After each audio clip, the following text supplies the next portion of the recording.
ఆ భవనాన్ని కాపు సామాజిక వర్గానికి కేటాయించాలి.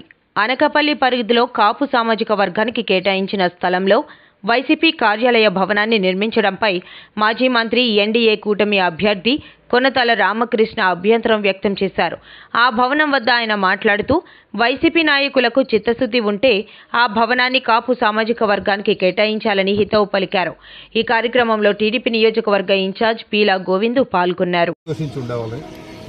కానీ ఒక పార్టీకి సంబంధించినటువంటి భవనాన్ని కట్టుకున్నారంటే అది మిక్కిలి చేయవన్నటువంటి విషయం. సిగ్గుపడాలి.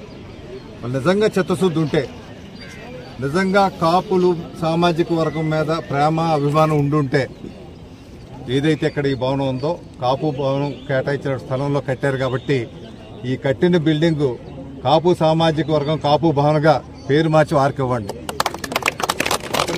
మీ చిత్తశుద్ధి నిరూపించుకోండి. వెంటనే ఈ భవనాన్ని కాపు సామాజిక వర్గానికి అప్పగించి కాపు సామాజిక భవనంగా దాని పేరు పెట్టండి.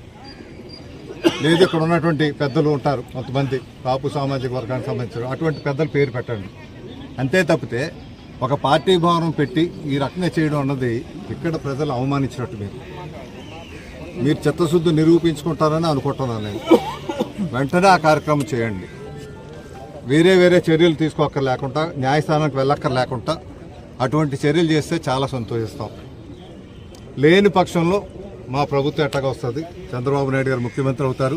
పవన్ కళ్యాణ్ గారు కీలకమైనటువంటి పాత్ర పోషిస్తారు ఆ ప్రభుత్వంలో.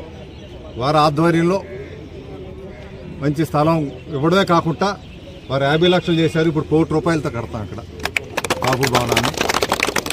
కానీ ఆ అవసరం రాదని అనుకుంటున్నా.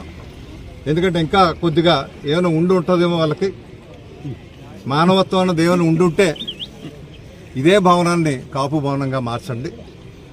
ఎందుకంటే మీరు ఏదైతే దురాక్రమణ, ఇది దురాక్రమణ జరిగింది, ఏ విధంగా అయితే ప్రభుత్వం తీసుకొని హస్తగతం చేసుకుంటుందో అది మేము చేయక్కర్లేకుండా అధికారం మీ చేతిలో ఉంది కాబట్టి మీరే ఆ పని చేయండి. మీకు గౌరవం ఉంటుంది. నిజంగా ఆ పని చేస్తే మిమ్మల్ని పిలిచి ఇక్కడ సన్మానం చేస్తాం. మేమే సన్మానం చేస్తాం. మీకు ఈ బిల్డింగ్తో సహా అప్పగించండి. అట్లా చిత్తశుద్ధిని